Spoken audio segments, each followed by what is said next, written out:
Con el reciente caso de violación por parte de 7 integrantes del Ejército Nacional, me tomé la tarea de investigar un poco más acerca de todas las cagadas que ha hecho el ejército a lo largo de estos años. Y son muy, pero muy graves. Por ejemplo, empezaremos hablando de Operación Orión. Esta operación, hecha en conjunto con los paramilitares, fue una desintoxicación de la Comuna 13 que el Ejército Nacional, en cabeza del presidente Álvaro Uribe y Luis Pérez como alcalde de Medellín, se tomaron la tarea de invadir la Comuna 13 y empezar a seleccionar a algunas personas que consideraban pertenecían a ciertos grupos criminales, tenían nexos con las FARC, y simplemente los eliminaron. Muchos desaparecidos. Hay fosas comunes gigantes como lo de la Escombrera, donde se presume hay más de 100 cuerpos enterrados. Pero también vale la pena recordar que antes de la Operación Orión hubo dos operaciones, las cuales fueron Operación Mariscal y Operación Antorcha, que fueron como la premisa de lo que iba a suceder después con Operación Orión. Muchísimas personas desaparecidas. En la Operación Orión del 16 de octubre se dice que más de 200 personas fueron o ejecutadas o asesinadas, secuestradas o desaparecidas, y hasta el día de hoy el Estado no ha querido rendir cuentas por esto, sabiendo que muchos personajes importantes declaran directamente en contra de Álvaro Uribe, de Luis Pérez, y confirman que estos personajes públicos sabían completamente lo que iba a suceder en la Comuna 13 aquel año de 2002. Esto por mencionar algunos casos, pero entramos ya entonces en el terreno de las ejecuciones extrajudiciales. Para la persona que no sepa que esté en una cueva y aún no sepa que son ejecuciones extrajudiciales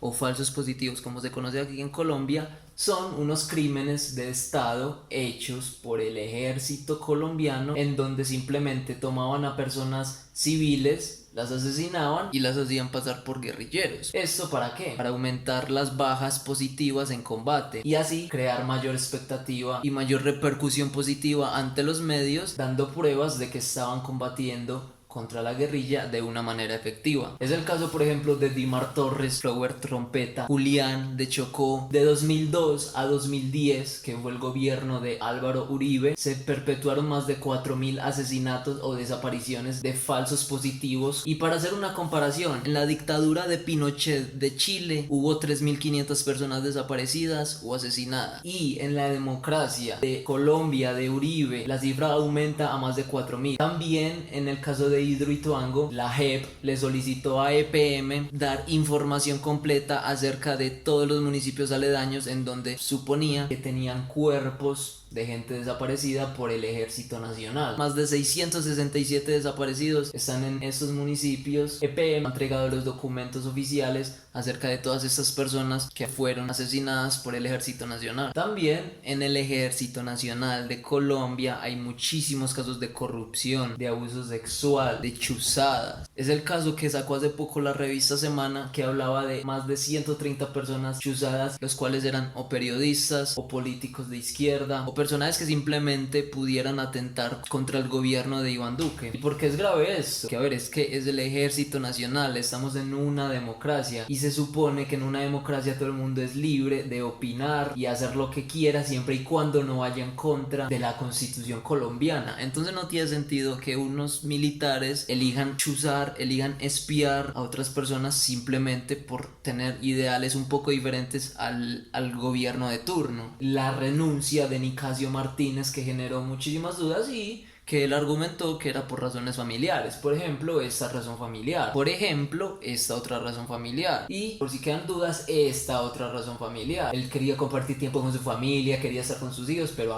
estas son las 3 razones familiares que quizás influyeron en la renuncia de Nicasio Martínez. También una joyita es Jorge Romero. ¿Quién es Jorge Romero? Un general que le daba permisos de salvoconducto de armas a bandas delincuenciales de Medellín. O sea, un general del ejército armaba literalmente a las bandas criminales para posteriormente ganarse ahí unas primas, unos dineros. También Mauricio Zavala, quien fue acusado de abuso sexual y acoso laboral. Muchas enfermeras, secretarias y militares en general afirmaron que Mauricio Zavala acosaba sexualmente y laboralmente a todas esas chicas. También se acuerdan de 29 de agosto del año pasado, donde hubo un bombardeo a una zona del Caquetá, en donde reportaron la muerte de un gran líder guerrillero, pero el pequeño detalle que no contaron fue que en esa operación murieron 8 jóvenes inicialmente, pero muchísima gente empezó a especular diciendo que no eran 8 sino 18 los menores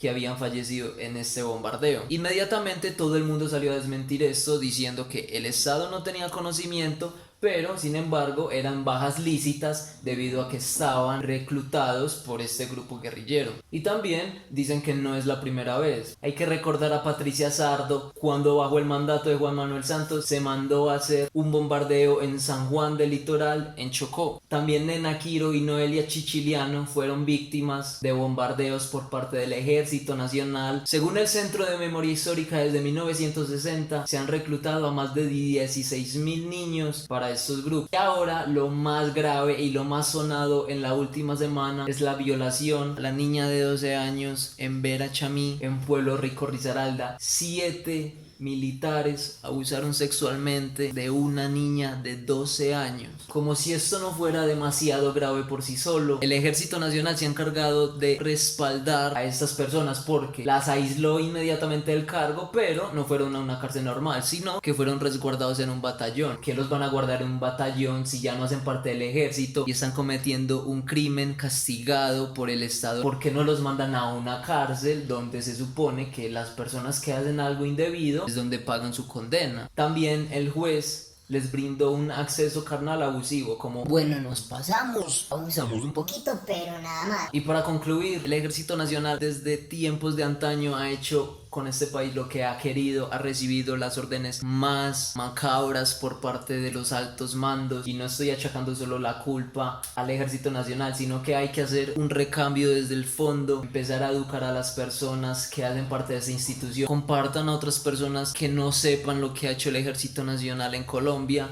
y las atrocidades que ha cometido, porque ha cometido muchísimas, y en este caso solo estamos nombrando el Ejército Nacional. Con la Policía Nacional podríamos hacer tranquilamente otro video.